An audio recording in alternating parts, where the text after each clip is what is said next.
저는 함경북도의 작은 어촌 마을에서 태어났습니다. 24년을 그곳에서 살았죠. 배급이 끊긴 지는 오래됐고 장마당에서 물건을 팔아 근근히 연명하는 게 저희 가족의 일장이었어요. 오빠는 저보다 3살 많았습니다. 성실하고 똑똑한 사람이었죠.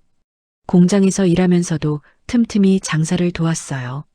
가족을 위해 뭐든 했던 오빠였습니다. 2023년 겨울이었어요. 그날따라 유난히 추운 아침이었죠. 오빤 새벽부터 장마당에 나가 장사를 준비하고 있었습니다. 저는 집에서 감자를 삶고 있었어요. 그때였습니다. 문을 발로 차는 소리가 들렸어요. 보이부였죠. 검은 옷을 입은 남자 셋이 거칠게 들어왔습니다. 김철수 어디 있나? 오빠 이름을 외치는 소리에 온몸이 얼어붙었어요. 어머니는 부엌에서 나오시다 그 자리에 멈춰섰죠. 장마당에 나갔습니다. 제가 떨리는 목소리로 대답했어요. 보이부 남자들은 곧장 밖으로 나갔습니다. 저와 어머니는 급하게 뒤따라갔죠. 장마당은 이미 난리가 났어요. 오빠가 좌판 앞에서 무릎 꿇고 있었습니다. 보이부 남자가 오빠 머리를 짓밟고 있었죠.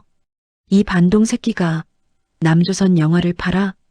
그 남자 손에는 작은 USB가 들려 있었어요. 오빠는 아무 말도 못했습니다. 피가 입가에서 흘러내리고 있었죠. 주변 사람들은 모두 고개를 돌렸어요. 누구도 우리를 거들떠보지 않았습니다. 그럴 수밖에 없었죠. 거들었다간 같이 끌려가니까요. 오빤 그날로 정치범 수용소로 끌려갔습니다. 저희는 오빠를 다시는 보지 못했어요. 그날 이후 저희 집은 반동분자 가족이 됐습니다. 동네 사람들이 저희를 피하기 시작했죠. 장마당에서 장사를 하려고 하면 자리를 내줬어요. 무서워서였습니다. 일주일 후부터 감시가 시작됐어요. 보이부 사람이 하루에 한 번씩 집 앞을 지나갔습니다. 때론 안으로 들어와 집 안을 뒤졌죠.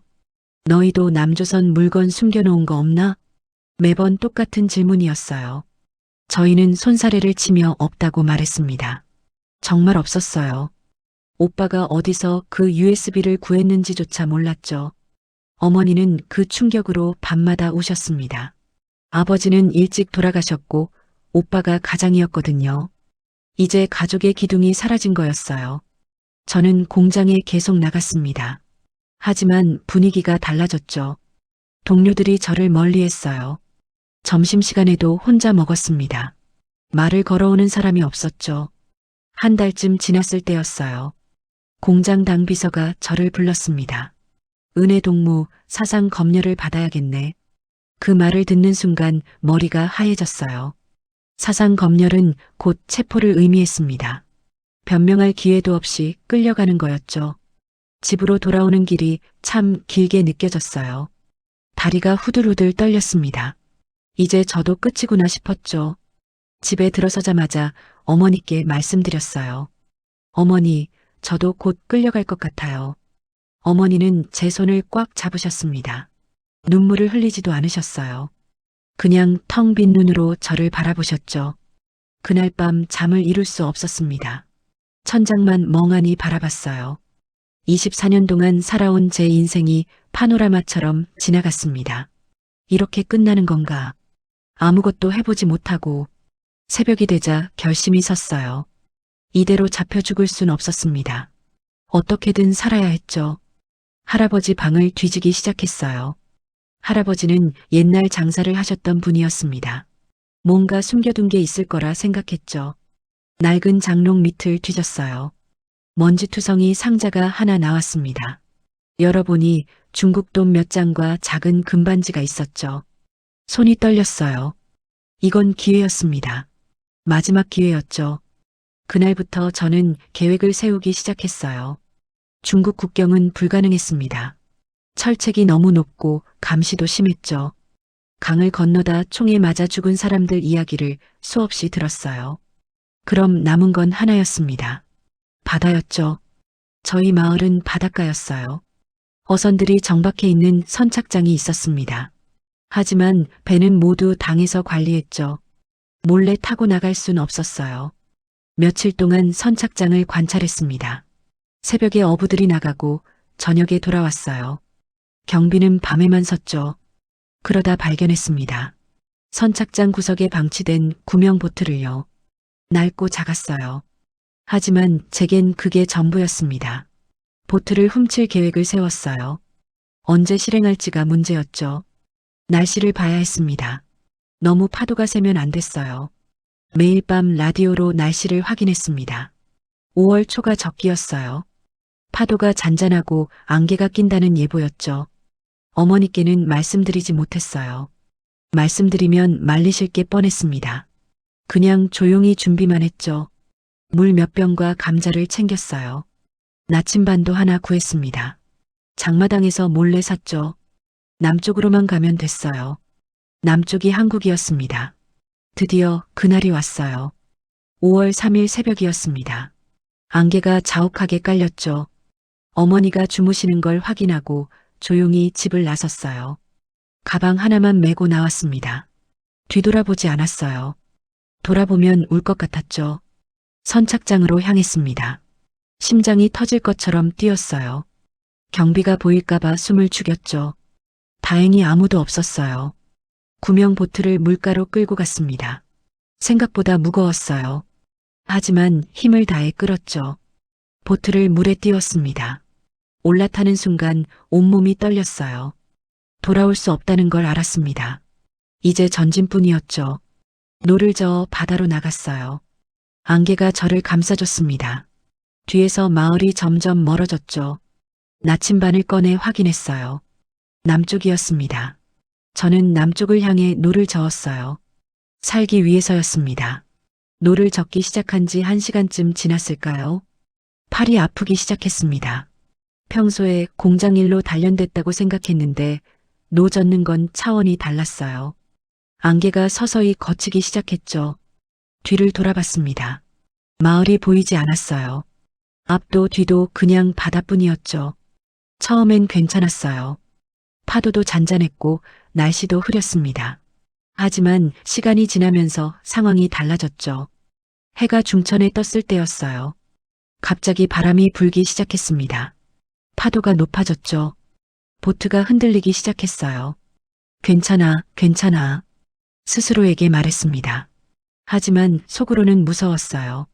바다가 이렇게 무서운 곳인 줄 몰랐죠. 오후가 되자 배가 고팠어요. 가방에서 감자 하나를 꺼내 먹었습니다. 물도 한 모금 마셨죠. 아껴야 했어요. 얼마나 걸릴지 몰랐으니까요. 해가 지기 시작했습니다. 첫날 밤이 오고 있었어요. 두려움이 밀려왔죠. 어둠이 내리자 정말 아무것도 보이지 않았어요. 하늘에 별만 보였습니다. 나침반도 잘 안 보였죠.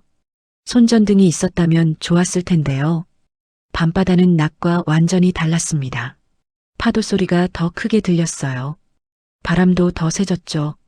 그때였어요. 갑자기 큰 파도가 옆에서 쳤습니다. 보트가 크게 기울었어요. 으악! 비명을 지르며 보트 가장자리를 붙잡았습니다. 물이 보트 안으로 쏟아져 들어왔죠. 가방이 물에 젖었어요. 당황해서 가방을 확인했습니다. 물병 2개가 파도에 휩쓸려 나갔죠. 감자도 절반이 바다로 떠내려갔어요. 안 돼, 안 돼. 손을 뻗어봤지만 소용없었습니다. 이미 멀리 떠내려간 뒤였죠. 보트는 계속 흔들렸어요. 한쪽으로 기울었다가 반대로 기울었습니다. 뒤집힐 것 같았죠. 저는 보트 바닥에 엎드렸어요. 양손으로 가장자리를 꽉 잡았습니다. 온몸이 물에 젖었죠. 추웠어요. 너무 추웠습니다. 제발, 제발 살려주세요. 중얼거렸어요. 누구에게 하는 말인지도 몰랐습니다. 그냥 살고 싶었어요. 밤새 파도와 싸웠습니다. 눈을 붙일 수가 없었죠. 잠들면 파도에 휩쓸릴 것 같았어요. 동이 트기 시작했어요. 이틀째 아침이었습니다. 파도가 조금 잔잔해졌죠. 온몸이 쑤셨어요. 손바닥에는 물집이 잡혀 있었습니다. 터진 물집에서 피가 났죠. 하지만 노를 놓을 수 없었어요. 남은 물을 확인했습니다. 한 병뿐이었어요. 감자도 3개밖에 안 남았죠. 아껴 먹어야 해. 스스로에게 다짐했습니다. 물 한 모금만 마셨어요. 입술이 바짝 말라 있었지만 참았죠. 해가 중천에 떴어요. 너무 더웠습니다. 그늘이 없어서 피부가 타들어갔죠. 오후가 되자 현기증이 났어요. 체력이 바닥나고 있었습니다. 손에 힘이 들어가지 않았죠. 조금만 더, 조금만 더. 계속 중얼거렸어요. 노를 놓으면 안 됐습니다. 남쪽으로 가야 했죠. 그때였어요. 멀리서 엔진 소리가 들렸습니다. 심장이 멎는 줄 알았어요. 고개를 돌려 소리가 나는 쪽을 봤죠. 배였어요.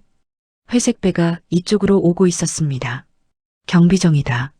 온몸에 소름이 돋았어요. 북한 경비정이었습니다. 저를 찾고 있는 게 분명했죠. 어떡하지, 어떻게. 패닉에 빠졌어요. 도망칠 곳도 없었습니다. 바다 한가운데였으니까요. 경비정이 점점 가까워졌어요. 아직 저를 발견하지 못한 것 같았습니다.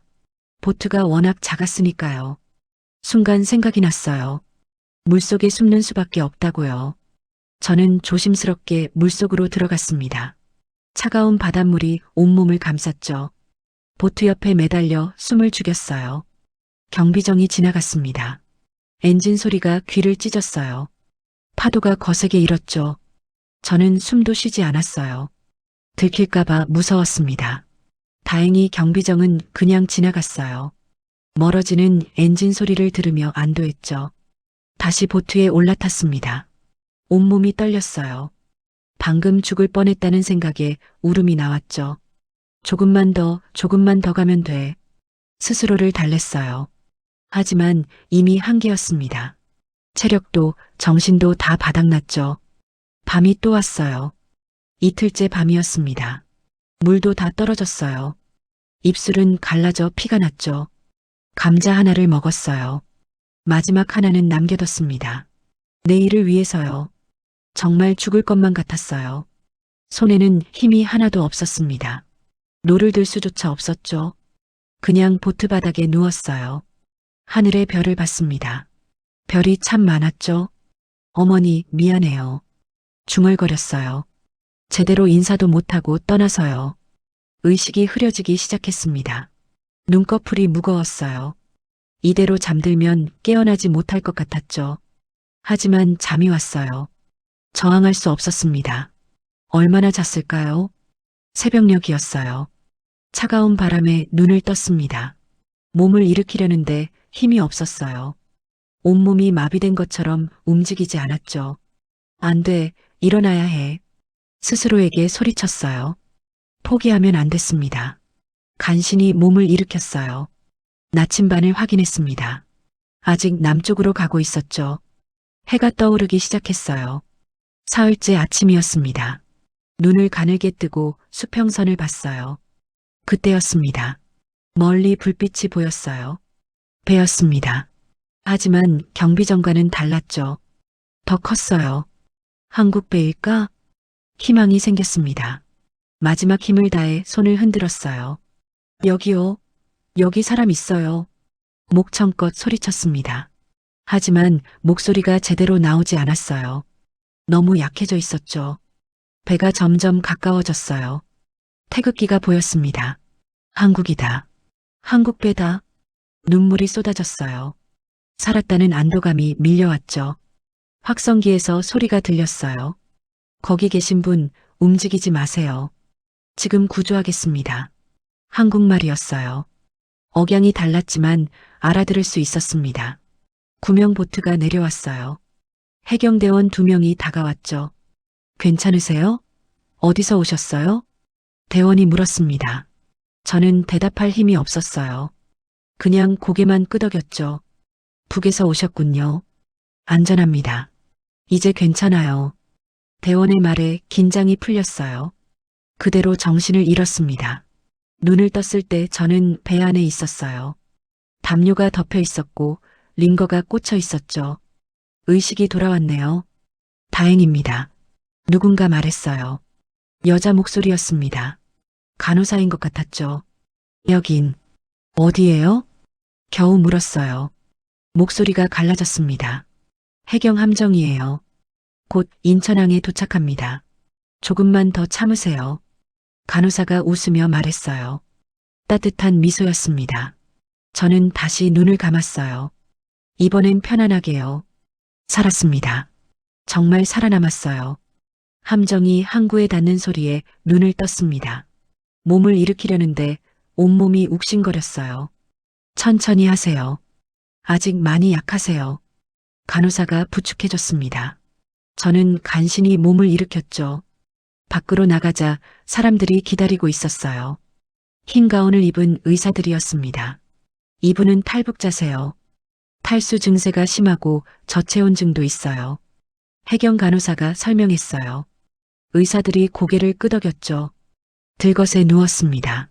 하늘이 보였어요. 구름 한 점 없이 맑았죠. 구급차에 실렸어요. 사이렌 소리가 울렸습니다. 차가 출발했죠. 창밖을 봤어요. 처음 보는 풍경이었습니다. 높은 건물들이 줄지어 서 있었죠. 북한에선 평양에나 있다던 그런 건물들이요. 저게 다 진짜예요? 중얼거렸어요. 옆에 있던 응급구조사가 웃었습니다.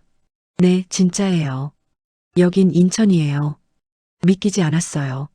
건물마다 간판이 달려 있었습니다. 화려한 색깔의 간판들이요. 자동차도 엄청 많았죠. 길이 자동차로 가득했어요. 병원에 도착했습니다. 응급실로 들어갔어요. 하얀 천장과 밝은 조명이 눈부셨죠. 의사들이 저를 검사했습니다. 이것저것 물어봤어요. 언제 출발했는지, 어디가 아픈지요. 링거 맞으면서 좀 쉬세요. 곧 입원실로 옮겨드릴게요. 의사가 말했습니다. 목소리가 부드러웠어요. 침대에 누워 링거를 맞았습니다. 차가운 액체가 팔로 들어오는 게 느껴졌죠. 간호사가 와서 체온을 쟀어요. 혈압도 재고 맥박도 확인했습니다. 모든 게 기계로 됐어요. 버튼만 누르면 숫자가 화면에 나타났죠. 체온이 많이 낮네요. 따뜻한 담요 더 가져올게요. 간호사가 나갔다 들어왔습니다. 두꺼운 담요를 덮어줬어요. 천장을 바라봤습니다. 형광등이 밝게 빛나고 있었죠. 북한에선 전기가 귀해서 이렇게 환한 적이 없었어요. 저녁 때가 되자 병실로 옮겨졌습니다. 엘리베이터를 탔어요. 처음 타보는 거였죠. 몇 층으로 가나요? 물었습니다. 간호사가 버튼을 눌렀어요. 7층이에요. 엘리베이터가 움직이기 시작했어요. 배가 올라가는 느낌이 들었습니다. 무서웠죠. 하지만 금방 익숙해졌어요. 병실 문이 열렸습니다. 깨끗한 방이었어요. 침대가 하나 있고 창문이 있었죠. 여기서 하루 이틀 쉬세요. 건강 회복되면 다른 곳으로 이동할 거예요. 간호사가 설명했습니다. 저는 고개를 끄덕였어요. 혼자 남겨졌습니다. 침대에 앉아 주변을 둘러봤죠. 침대 옆에 리모컨이 있었어요. 작은 기계였습니다. 버튼이 여러 개 달려 있었죠. 궁금해서 버튼을 눌러봤어요. 그러자 침대 머리 부분이 올라갔습니다. 헉! 깜짝 놀라 다른 버튼을 눌렀어요. 이번엔 다리 쪽이 올라갔죠. 신기했습니다. 침대가 저절로 움직이다니요. 여러 번 눌러봤어요. 마치 장난감 같았죠. 간호사가 들어왔어요. 제가 리모컨을 만지작거리는 걸 보고 웃었습니다. 처음 보시나 봐요. 이렇게 하면 편한 자세로 누울 수 있어요. 친절하게 설명해 줬어요. 저는 고개를 끄덕이며 들었죠. 배고프시면 말씀하세요. 식사 가져다 드릴게요. 간호사가 나갔습니다. 저는 다시 혼자가 됐어요. 창가로 다가갔습니다. 밖을 내다봤죠. 해가 지고 있었어요. 하지만 어두워지지 않았습니다. 건물마다 불이 켜지기 시작했거든요. 눈이 휘둥그레졌어요. 수십 개, 아니 수백 개의 불빛이 도시를 밝히고 있었습니다. 저게 다 뭐지? 중얼거렸어요. 북한에선 밤이 되면 칠흑같이 어두웠습니다. 평양도 일부만 불이 켜졌죠. 하지만 여긴 달랐어요. 고층 건물들이 빛나고 있었습니다. 빨간색, 파란색, 초록색 불빛들이요. 마치 별이 땅으로 내려온 것 같았죠. 자동차 불빛도 끊임없이 움직였어요. 길 위를 흐르는 빛의 강 같았습니다. 가슴이 두근거렸어요. 이게 정말 같은 세상인가 싶었죠. 저녁 식사가 나왔습니다. 쟁반에 밥과 반찬이 담겨 있었어요. 천천히 드세요. 위가 놀랄 수 있으니까요. 간호사가 당부했습니다. 저는 숟가락을 들었어요.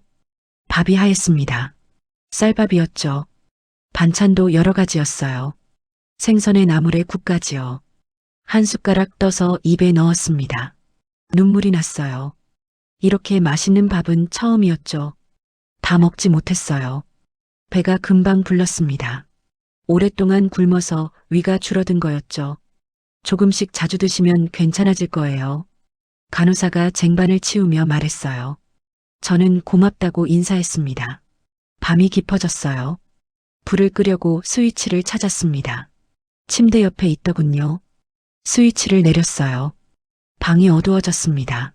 하지만 창밖은 여전히 밝았죠. 화장실에 가고 싶었어요. 침대에서 내려와 화장실 문을 열었습니다.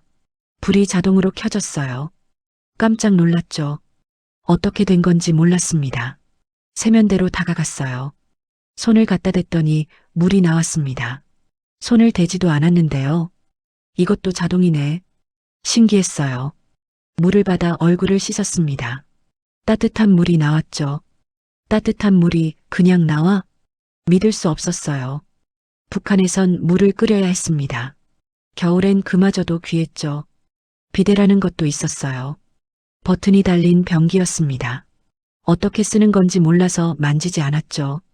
다시 침대로 돌아왔습니다. 누웠어요. 천장을 바라봤습니다. 여긴 천국인가? 중얼거렸어요. 정말 그런 것 같았습니다. 밝은 불빛에 따뜻한 물에 맛있는 밥까지요. 북한에서 배운 게 떠올랐어요. 남조선은 미국의 식민지고 사람들이 굶어 죽는다고요. 거지가 넘쳐나고 범죄가 많다고도 했죠. 다 거짓말이었어. 분노가 치밀었습니다. 속았다는 생각이 들었어요. 평생을 거짓말 속에서 산 거였죠. 눈물이 났어요. 억울했습니다.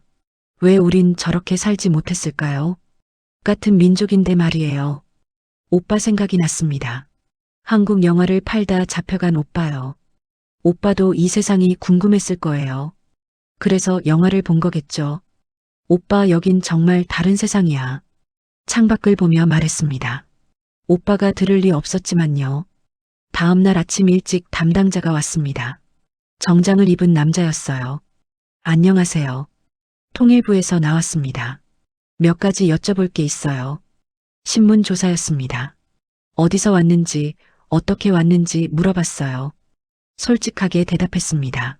숨길 게 없었죠. 담당자는 꼼꼼히 적어갔어요. 이제 하나원으로 가실 거예요. 거기서 적응 교육을 받으시게 됩니다. 담당자가 설명했어요. 저는 고개를 끄덕였습니다. 그 전에 임시거처로 먼저 가실 거예요. 거기서 며칠 쉬시고요. 임시거처라는 말에 긴장됐어요. 어떤 곳일까 궁금했죠. 오후에 퇴원했습니다. 차를 타고 이동했어요. 창밖 풍경을 계속 봤습니다. 높은 건물들 사이로 차가 달렸어요. 사람들이 길을 걷고 있었습니다. 모두 깨끗한 옷을 입고 있었죠. 저기가 편의점이에요. 24시간 열어요. 담당자가 가리켰습니다. 밤에도 여는 가게라니요. 신기했어요. 아파트 단지에 도착했습니다. 높은 건물들이 빼곡히 서 있었어요. 엘리베이터를 탔습니다. 15층 버튼을 눌렀죠. 엘리베이터가 빠르게 올라갔어요. 문이 열렸습니다. 복도를 따라 걸었어요. 1503호 앞에 섰죠.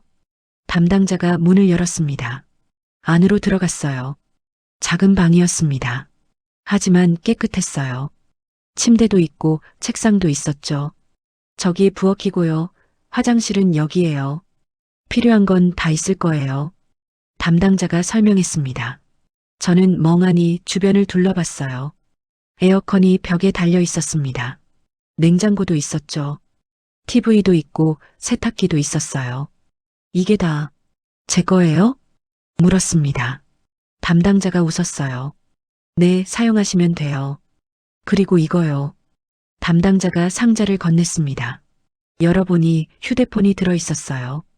휴대폰이에요. 불편한 거 있으면 여기 저장된 번호로 연락하세요. 휴대폰을 손에 쥐었습니다.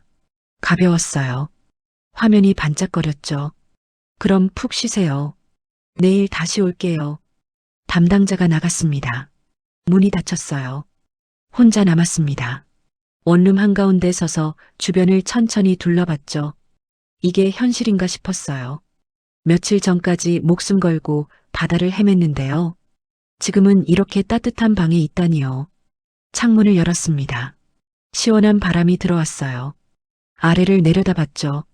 사람들이 걷고 있었습니다. 자동차가 다니고요. 평범한 일상이었어요. 하지만 제겐 꿈 같은 광경이었죠. 새로운 삶이 시작된 겁니다. 여기서요. 담당자가 나간 후 저는 한참을 멍하니 서 있었습니다. 실감이 나지 않았어요. 부엌으로 갔습니다. 싱크대를 열어봤죠. 그릇과 컵이 가지런히 놓여 있었어요. 냄비도 있고 프라이팬도 있었습니다. 냉장고 문을 열었어요. 안이 환하게 빛났습니다. 차가운 바람이 나왔죠. 이게 냉장고구나. 중얼거렸어요. 안에는 물병 몇 개와 과일이 들어 있었습니다. 사과와 배였어요. 사과를 하나 꺼냈습니다. 깨끗이 씻어 한 입 베어 물었죠. 달콤한 즙이 입안에 퍼졌어요. 맛있다. 북한에서 과일은 명절에나 먹을 수 있었습니다. 그것도 상한 거였죠. 하지만 이 사과는 싱싱했어요. 거실로 돌아왔습니다. TV 앞에 섰어요. 리모컨을 집어들었죠. 버튼을 눌렀습니다. 화면이 켜졌어요. 뉴스가 나오고 있었습니다. 오늘 서울 날씨는 맑고 화창하겠습니다. 앵커가 밝게 웃으며 말했어요. 복장도 화려했고 화면도 선명했죠. 채널을 돌렸습니다. 드라마가 나왔어요. 또 돌렸죠. 예능 프로그램이었습니다. 채널이 이렇게 많아? 놀라웠어요. 북한에선 채널이 몇 개 없었습니다. 그마저도 선전 방송뿐이었죠. 한참을 채널을 돌리다 TV를 껐습니다. 현기증이 났어요. 너무 많은 정보가 쏟아졌죠. 소파에 앉았습니다. 휴대폰을 집어들었어요. 화면을 켰습니다. 아이콘들이 나타났죠. 뭐가 뭔지 몰랐어요. 하나씩 눌러봤습니다. 지도 앱이 열렸어요. 제 위치가 표시됐습니다. 신기하다. 손가락으로 화면을 움직였어요. 지도가 움직였습니다. 서울 전체가 보였죠. 다른 아이콘을 눌렀습니다. 인터넷이 열렸어요. 검색창이 나타났습니다. 무얼 검색할까 생각했죠. 한국. 타이핑했어요. 서툴렀지만 천천히 했습니다. 검색 결과가 쏟아졌어요. 사진들이 나왔습니다. 서울의 야경, 고층 빌딩, 번화한 거리들이요. 하나씩 눌러봤습니다. 강남이라는 곳의 사진이었어요. 밤에도 대낮처럼 밝았습니다. 여기가 정말 한국이야? 믿기지 않았어요. 사진 속 사람들은 모두 웃고 있었습니다. 옷도 예뻤고요. 다시 검색했습니다. 서울 명동. 입력했어요. 영상이 나왔습니다. 실시간 방송이었죠. 재생 버튼을 눌렀어요. 사람들로 가득한 거리가 나왔습니다. 간판이 즐비했어요. 화장품 가게, 옷가게, 음식점들이요. 사람들은 쇼핑백을 들고 걸었죠. 저 사람들 다 뭐 사는 거야? 중얼거렸어요. 돈이 어디서 나는지 궁금했습니다. 북한에서 배운 게 떠올랐어요. 남조선 사람들은 가난하다고 했습니다. 거지가 넘쳐나고 실업자가 많다고요. 하지만 화면 속 사람들은 달랐어요. 모두 행복해 보였습니다. 거짓말이었어. 다 거짓말. 분노가 치밀었어요. 손이 떨렸습니다. 다시 검색했습니다. 편의점. 타이핑했어요. 영상이 나왔습니다. 어떤 사람이 편의점을 소개하는 영상이었죠. 여기 편의점은 24시간 열어요.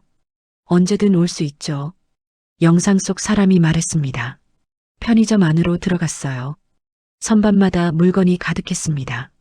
과자, 음료수, 도시락, 라면까지요. 이게 다 파는 거예요. 가격도 저렴하고요.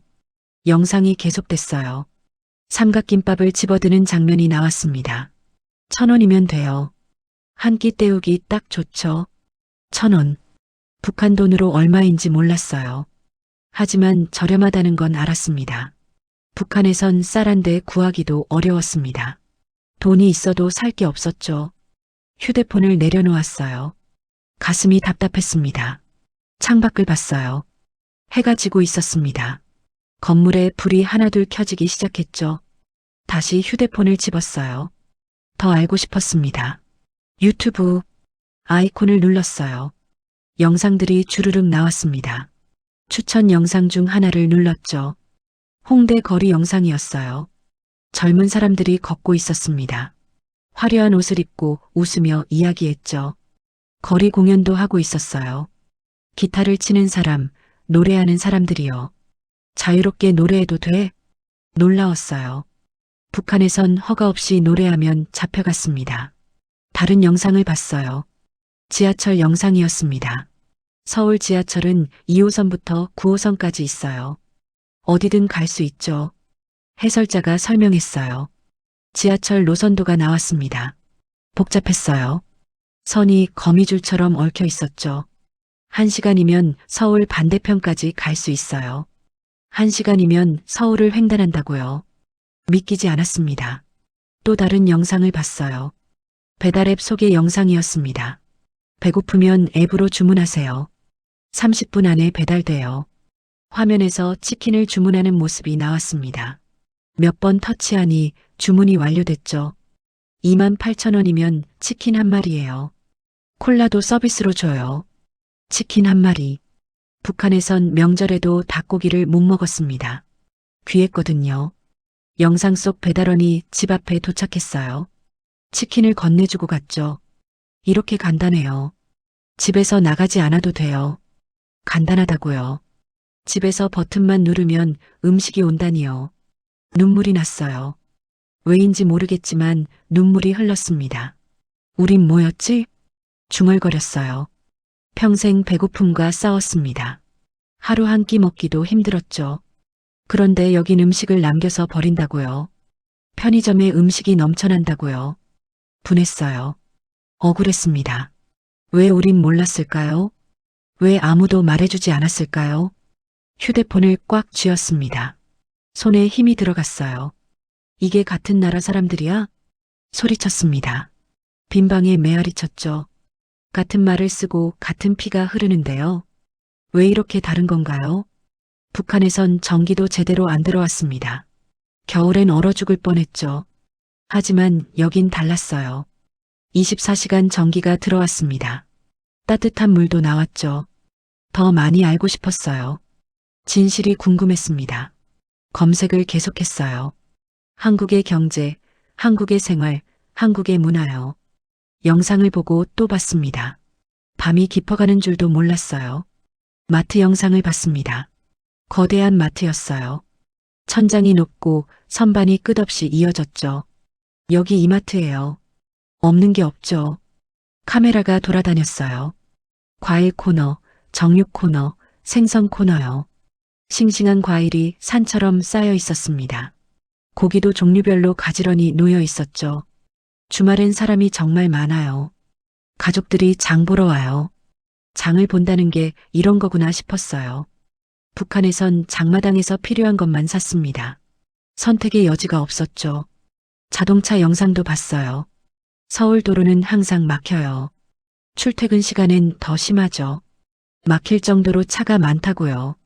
북한에선 차를 가진 사람이 거의 없었습니다. 간부들만 탔죠. 시간이 얼마나 지났을까요? 창밖이 완전히 어두워졌어요. 하지만 도시는 밝았습니다. 건물마다 불이 켜져 있었죠. 휴대폰을 내려놓았어요. 눈이 아팠습니다. 너무 많이 봤거든요. 소파에 기대 앉았습니다. 머리가 복잡했어요. 이게 정말 같은 한반도야? 중얼거렸어요. 믿기지 않았습니다. 38선 하나를 사이에 두고 이렇게 다른 세상이었다니요. 북한 사람들은 모를 겁니다. 남쪽이 이렇게 발전했는지요. 저도 몰랐어요. 구명보트 타고 오기 전까진 말이죠. 가슴이 무너져 내렸습니다. 속았다는 생각뿐이었어요. 평생 들어온 말이 모두 거짓이었습니다. 남조선은 가난하지 않았어요. 오히려 풍요로웠죠. 미국의 식민지도 아니었습니다. 자유로운 나라였어요. 우린 감옥에 갇혀 있었던 거야. 깨달았습니다. 북한 전체가 하나의 큰 감옥이었던 거예요. 눈물이 멈추지 않았어요. 슬픔과 분노가 뒤섞였습니다. 오빠 얼굴이 떠올랐어요. 한국 영화 USB를 팔다 잡혀간 오빠요. 오빠도 알고 싶었을 겁니다. 이 세상이 어떤지요. 그래서 영화를 본 거였겠죠. 오빠는 알았을까? 물었습니다. 대답은 없었어요. 어머니도 생각났습니다. 북에 두고 온 어머니요. 어머니는 평생 거짓말 속에서 사실 거예요. 진실을 모르고 돌아가시겠죠. 가슴이 찢어질 것 같았습니다. 아팠어요. 바닥에 주저앉았습니다. 무릎을 끌어안고 울었어요. 왜 우린 이렇게 살아야 했을까? 소리쳤습니다. 누구에게 묻는 건지도 몰랐어요. 한참을 울었습니다. 눈물이 마를 때까지요. 고개를 들었어요. 창밖을 봤습니다. 반짝이는 불빛들이 보였어요. 살아 숨쉬는 도시였습니다. 이제 나도 여기서 살아. 중얼거렸어요. 새로운 삶이 시작된 거였습니다. 하지만 마음 한편이 무거웠어요. 북에 남겨진 사람들 때문이었죠. 그들도 언젠가 이 진실을 알게 될까요? 자유를 맛볼 수 있을까요? 알 수 없었습니다. 그저 희망할 뿐이었죠. 휴대폰을 다시 집었어요. 화면을 켰습니다. 검색창에 타이핑했어요. 탈북민 정착 지원. 엔터를 눌렀습니다. 정보가 쏟아졌어요. 천천히 읽어 내려갔습니다. 교육 프로그램, 취업 지원, 생활 지원까지요. 도와주는구나. 안도했어요. 혼자가 아니었습니다. 창밖을 다시 봤어요. 내일부터 새로운 하루가 시작될 거예요. 두렵기도 하고 설레기도 했습니다. 복잡한 감정이었죠. 하지만 한 가지는 확실했어요. 살아남았다는 것이요.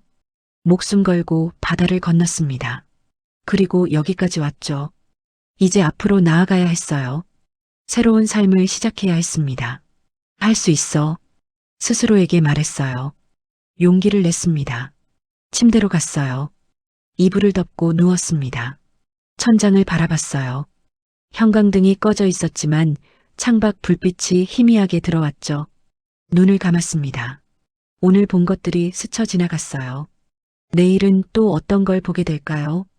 기대됐습니다. 천천히 잠에 빠져들었어요. 편안한 잠이었습니다. 아침 햇살에 눈을 떴습니다. 낯선 천장이 보였어요. 순간 어디인지 몰라 당황했죠. 아, 한국이지. 중얼거렸어요. 현실이 실감났습니다. 침대에서 일어나 창밖을 봤어요. 사람들이 출근하고 있었습니다. 빠른 걸음으로 지하철역을 향했죠. 배에서 꼬르륵 소리가 났어요. 배고팠습니다. 냉장고를 열었어요. 어젯밤 먹다 남은 사과가 있었습니다. 하나 꺼내 베어 물었죠. 달콤했어요. 하지만 금방 배가 고팠습니다. 휴대폰을 집었어요. 어젯밤 본 배달 앱이 떠올랐죠. 한번 해볼까? 앱을 찾아 눌렀습니다. 화면에 음식 사진들이 나타났어요. 치킨, 피자, 중국 음식, 한식까지요. 너무 많았습니다. 피자를 눌러봤어요. 종류가 다양했죠. 불고기 피자, 콤비네이션 피자요. 22,000원. 가격을 봤습니다. 비싼 건지 싼 건지 몰랐어요. 하지만 주문해보고 싶었죠. 주문 버튼을 눌렀습니다. 주소를 입력하라고 나왔어요. 담당자가 알려준 주소를 입력했습니다. 결제 방법을 선택하라고 했죠. 현금 결제. 선택했어요. 주문 완료 버튼을 눌렀습니다. 주문이 접수됐습니다. 30분 후 도착 예정입니다. 화면에 메시지가 떴어요. 가슴이 두근거렸습니다. 정말 올까요? 30분이면 온다고요. 시계를 봤어요. 시간을 확인했습니다. 기다렸죠. 10분쯤 지났을 때 휴대폰이 울렸어요. 문자였습니다. 배달이 시작됐습니다. 지도에 배달원 위치가 표시됐어요. 움직이고 있었습니다. 신기했어요. 실시간으로 위치를 볼 수 있다니요. 20분이 지났습니다. 초인종이 울렸어요. 피자 배달이요. 문 밖에서 소리가 들렸습니다. 급하게 문을 열었죠. 젊은 남자가 서 있었어요. 빨간 옷을 입고 헬멧을 쓰고 있었습니다. 주문하신 피자입니다. 22,000원이에요. 배달원이 피자 상자를 건넸어요. 따뜻했습니다. 담당자가 준 돈에서 지폐를 꺼냈죠. 배달원에게 건넸습니다. 감사합니다. 맛있게 드세요. 배달원이 웃으며 갔어요. 문을 닫았습니다. 피자 상자를 식탁에 놓았어요. 뚜껑을 열었습니다. 김이 모락모락 났어요. 치즈가 녹아 있었습니다. 고기와 야채가 올라가 있었죠. 한 조각을 집어들었어요. 입에 넣었습니다. 눈물이 났어요. 이렇게 맛있는 음식은 처음이었습니다. 치즈가 쭉 늘어났어요. 도우는 부드러웠고 토핑은 풍성했죠. 한 조각을 다 먹었습니다. 배가 불렀어요. 하지만 남은 피자를 봤습니다. 이걸 다 못 먹겠네. 중얼거렸어요. 6조각이나 남았습니다. 북한에선 한 끼도 제대로 못 먹었어요. 배고픔이 일상이었죠. 그런데 여긴 음식이 남았습니다. 버려야 할 정도로요. 가슴이 답답했어요. 복잡한 감정이 밀려왔습니다. 피자 상자를 닫았어요. 냉장고에 넣었습니다. 소파에 앉아 휴대폰을 켰어요. 어젯밤처럼 검색을 시작했죠. 한국 음식물 쓰레기. 타이핑했습니다. 기사들이 나왔어요. 한국 음식물 쓰레기 연간 500만 톤. 클릭했습니다. 기사를 읽었어요. 한국은 음식물 쓰레기가 심각한 문제다. 먹을 수 있는 음식을 버리는 경우가 많다. 충격이었어요. 먹을 수 있는 음식을 버린다고요. 북한 사람들은 풀뿌리를 캐먹었습니다. 나무 껍질도 삶아 먹었죠. 하지만 여긴 음식을 버렸어요. 너무 많아서요. 분노가 치밀었습니다. 불공평했어요. 다른 기사를 봤습니다. 편의점 유통기한 지난 음식 폐기. 클릭했어요. 사진이 나왔습니다. 쓰레기통에 도시락이 가득했죠. 유통기한이 하루만 지나도 버려야 한다. 법으로 정해져 있다. 하루요. 하루만 지나도 버린다고요. 북한에선 상한 음식도 먹었습니다. 배고파서요. 탈이 나도 어쩔 수 없었죠. 휴대폰을 내려놓았어요. 숨이 막혔습니다. 창밖을 봤어요. 사람들이 걷고 있었습니다. 편의점에 들어가는 사람도 보였죠. 다들 몰라. 중얼거렸어요. 자기들이 얼마나 풍요로운지 모르는 거예요. 북한 사람들은 매일 굶주렸습니다. 영양실조로 죽는 사람도 많았죠. 하지만 여긴 달랐어요. 음식이 넘쳐났습니다. 며칠이 지났습니다. 담당자가 다시 왔어요. 잘 지내셨어요? 물었습니다. 저는 고개를 끄덕였죠.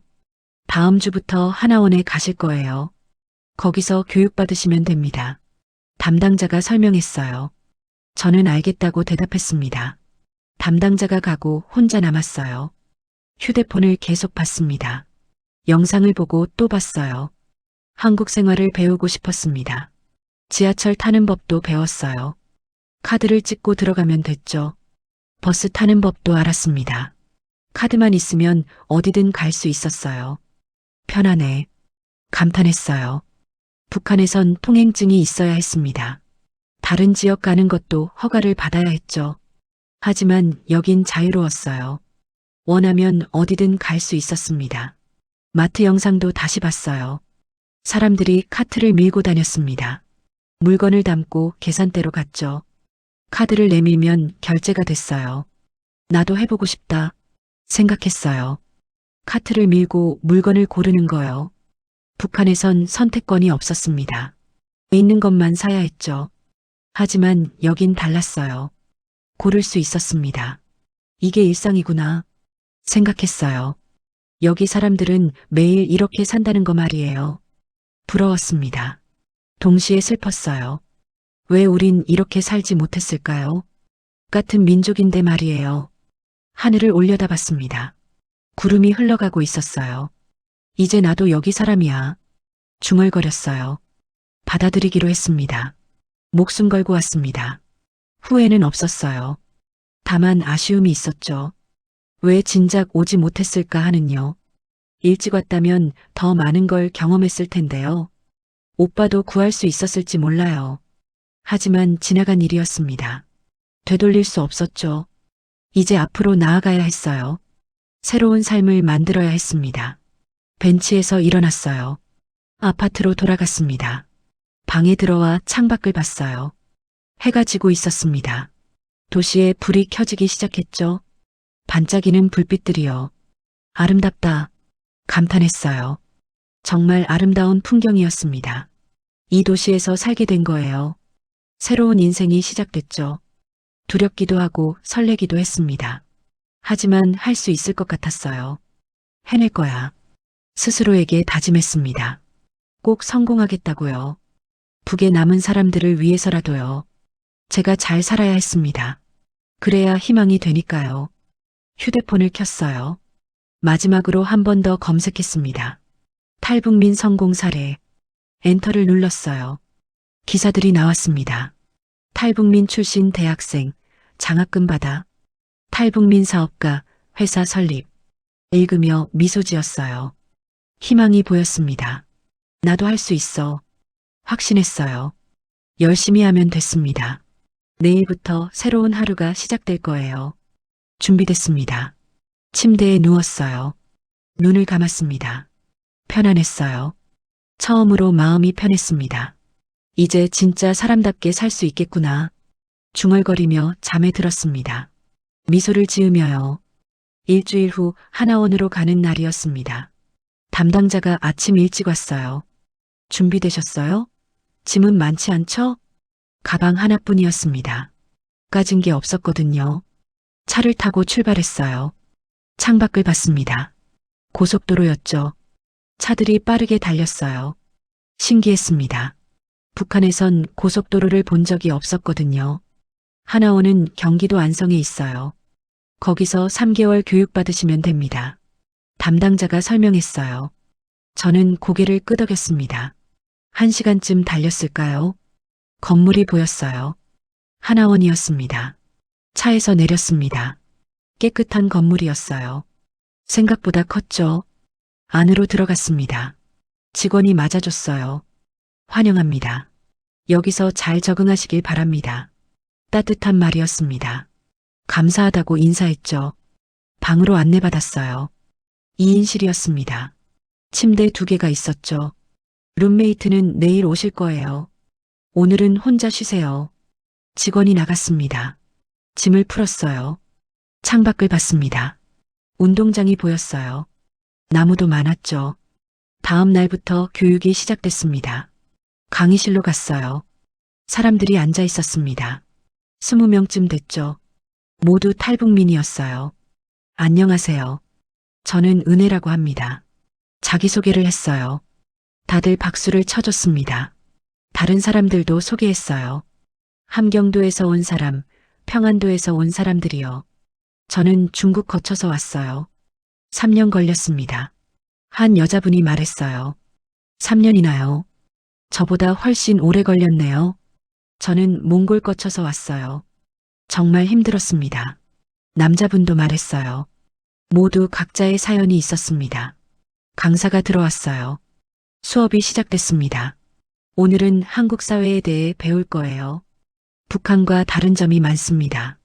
강사가 설명했어요. 화면에 사진들이 나왔습니다. 민주주의에 대해 배웠어요. 투표로 대통령을 뽑는다고 했죠. 국민이 직접 선택합니다.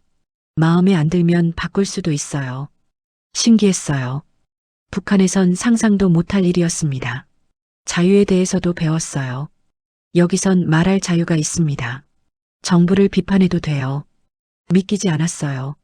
북한에선 체포될 일이었거든요. 여행도 자유롭게 할 수 있어요. 해외도 갈 수 있습니다. 해외요. 꿈 같은 이야기였습니다. 점심시간이 됐어요. 식당으로 갔습니다. 밥과 반찬이 푸짐했어요. 고기도 있고 생선도 있었죠. 여기 밥 정말 맛있어요. 옆에 앉은 사람이 말했어요. 저도 동의했습니다. 북에선 이런 밥 못 먹었죠. 고개를 끄덕였어요. 그 사람도 웃었습니다. 오후엔 컴퓨터 수업이었어요. 처음 배우는 거였습니다. 마우스를 이렇게 움직이세요. 클릭은 이렇게요. 강사가 천천히 가르쳐 줬어요.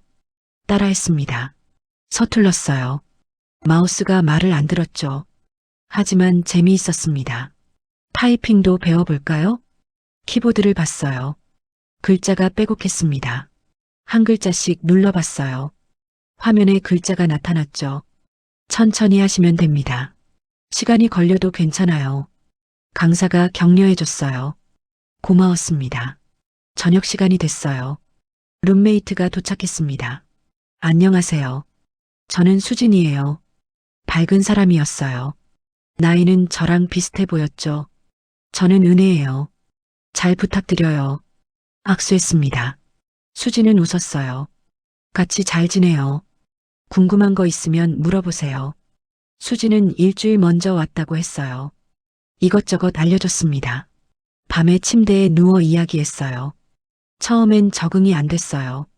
모든 게 낯설었죠. 수진이 말했습니다. 저도 그랬다고 대답했어요. 근데 시간이 지나니까 괜찮아지더라고요. 희망이 생겼어요. 수진의 목소리가 밝았습니다. 저도 그렇게 되고 싶었어요. 3달이 다 됐습니다. 수료식 날이었어요. 강당에 모였습니다. 수료증을 받았죠. 은혜 씨 축하합니다. 앞으로 잘하실 거예요. 원장님이 악수했어요. 고맙다고 인사했습니다. 동기들과 사진을 찍었어요. 다들 웃고 있었습니다. 연락하고 지내요. 힘들 때 서로 도우면서요. 수진이 말했어요. 약속했습니다. 하나원을 나왔습니다. 새로운 삶이 시작되는 거예요. 임대 아파트를 받았어요. 작지만 제 집이었습니다. 편의점 아르바이트도 구했어요. 면접을 받고 합격했죠. 내일부터 나오시면 됩니다. 잘 부탁드려요. 점장님이 말했어요. 설렜습니다. 첫 출근 날이었어요. 유니폼을 입었습니다. 물건 진열부터 시작할게요. 어렵지 않아요. 선배가 가르쳐 줬어요. 따라했습니다. 음료수를 진열하고 과자를 채웠어요. 손님 응대도 했죠. 어서 오세요. 웃으며 인사했습니다. 자연스러웠어요. 일이 끝나고 첫 급여를 받았어요. 통장에 돈이 들어왔습니다. 100만 원. 확인했어요. 제가 번 돈이었습니다. 눈물이 났어요. 자유롭게 일해서 번 돈이었죠. 마트에 갔어요. 장을 봤습니다. 제 돈으로요. 과일도 사고 고기도 샀어요. 좋아하는 과자도 집었죠. 집에 돌아와 요리했습니다. 김치찌개를 끓였어요. 맛있었어요. 제가 만든 음식이었습니다. 창밖을 봤어요. 밤이었습니다. 불빛이 반짝였죠. 여기까지 왔구나. 중얼거렸어요. 감회가 새로웠습니다. 구명 보트를 타고 바다를 건넌 게 엊그제 같았어요. 하지만 지금은 달랐죠. 제 집이 있고 일이 있었습니다. 자유도 있었어요. 북한 생각이 났어요. 어머니와 오빠요. 언젠가 다시 만날 수 있을까? 희망했습니다. 그날이 오길 바랐죠. 하지만 지금은 여기서 잘 살아야 했어요. 제 몫을 다해야 했습니다. 침대에 누웠어요. 편안했습니다. 이제 진짜 사람답게 살 수 있겠구나. 웃음이 나왔어요. 행복했습니다. 내일 또 출근해야 했어요. 손님들을 맞이해야 했죠. 열심히 일할 겁니다. 돈을 모아 대학도 가고 싶었어요. 꿈이 생겼습니다. 이루고 싶은 것들이요. 눈을 감았어요. 편안한 잠이 찾아왔습니다. 새로운 내일이 기다리고 있었어요. 희망 가득한 내일이요. 미소를 지으며 잠들었습니다. 제 인생은 이제 막 시작됐습니다. 자유로운 이 땅에서 말이에요.